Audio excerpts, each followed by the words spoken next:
দক্ষিণ এশিয়ার দুই দা কুমড়ো রাষ্ট্র ভারত ও পাকিস্তানে বাজছে জোর যুদ্ধের দামামা।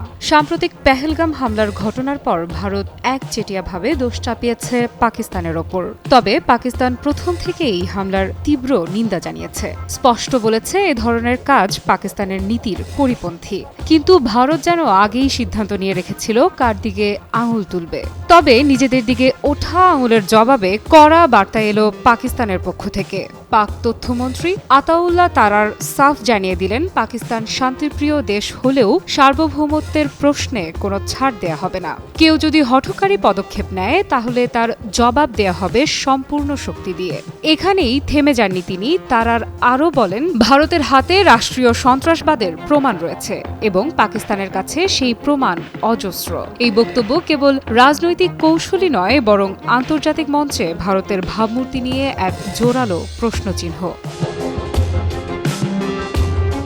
পাকিস্তান অভিযোগ করছে ভারত একদিকে কাশ্মীরে আগ্রাসন চালাচ্ছে, অন্যদিকে পাকিস্তানের অভ্যন্তরে অস্থিরতা সৃষ্টি করতে চাচ্ছে। আর এই অপচেষ্টায় তারা সাহায্য করছে সন্ত্রাসী গোষ্ঠীগুলোকে অর্থ, অস্ত্র এবং প্রশিক্ষণের মাধ্যমে। পাকিস্তানের প্রশ্ন, যদি ভারতের নিরাপত্তা ব্যবস্থা এতটাই উন্নত হয় তাহলে তাদেরই চোখের সামনে পেহেলগাম হামলা ঘটে কিভাবে? আরেকটি গুরুত্বপূর্ণ ইস্যু সিন্ধু নদী। পাকিস্তান সতর্ক করে বলেছে, ভারতের যদি কখনো মনে হয় তারা পাকিস্তানের পানি প্রবাহ বন্ধ করতে পারে তাহলে তা হবে একেবারে বৈরী পদক্ষেপ। এ শুধু পানি নয়, এটা অস্তিত্বের প্রশ্ন, কৃষি, জীবন বাঁচার অধিকার। পাকিস্তানের পক্ষ থেকে সিন্ধু পানি চুক্তি স্থগিত সিদ্ধান্তকে যুদ্ধের ঘোষণার সঙ্গে তুলনা করা হয়েছে।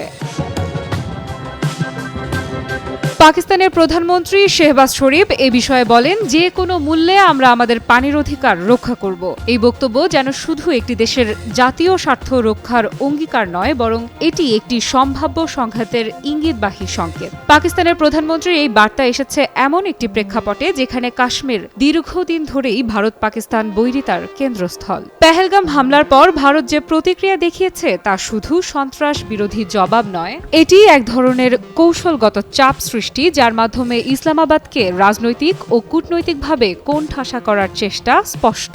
অথচ শেহবাজ তার বক্তব্যে এটিই বোঝাতে চাইলেন যে পাকিস্তান আর সেই পুরনো জায়গায় নেই। এখনকার পাকিস্তান নিজেদের ভূ রাজনৈতিক স্বার্থে অনেক বেশি সংবেদনশীল ও প্রস্তুত। পাকিস্তানের ক্ষোভ আরও বেড়েছে এই কারণে যে ভারত আন্তর্জাতিক ঘটনাগুলোর বিচার করছে অন্ধভাবে। জাফর এক্সপ্রেস হামলার মতো ঘটনা, যেখানে নিরীহ যাত্রীদের জিম্মি করে আতঙ্ক ছড়ানো হয়েছিল, সেটির কোনো নিন্দা করেনি ভারত। কেন?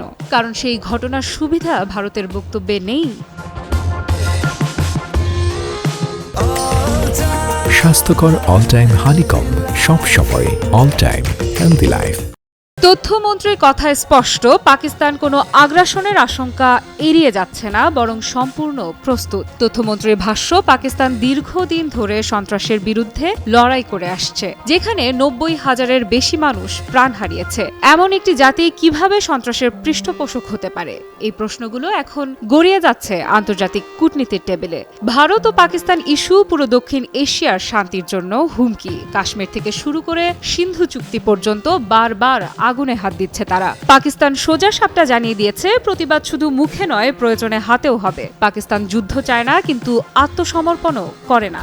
এই পরিস্থিতিতে প্রশ্ন একটাই, দক্ষিণ এশিয়ায় কি আরেকটি উত্তপ্ত অধ্যায় শুরু হবে? সম্ভবত ভারতের সিদ্ধান্তই ঠিক করে দেবে পরবর্তী চিত্র। আর পাকিস্তান অপেক্ষা করছে না। সেনা, নৌ, বিমান, 3 বাহিনী নিয়ে তারা রণমেজাজে প্রস্তুত। আফরিদা ইফরাত, নিউজ 24।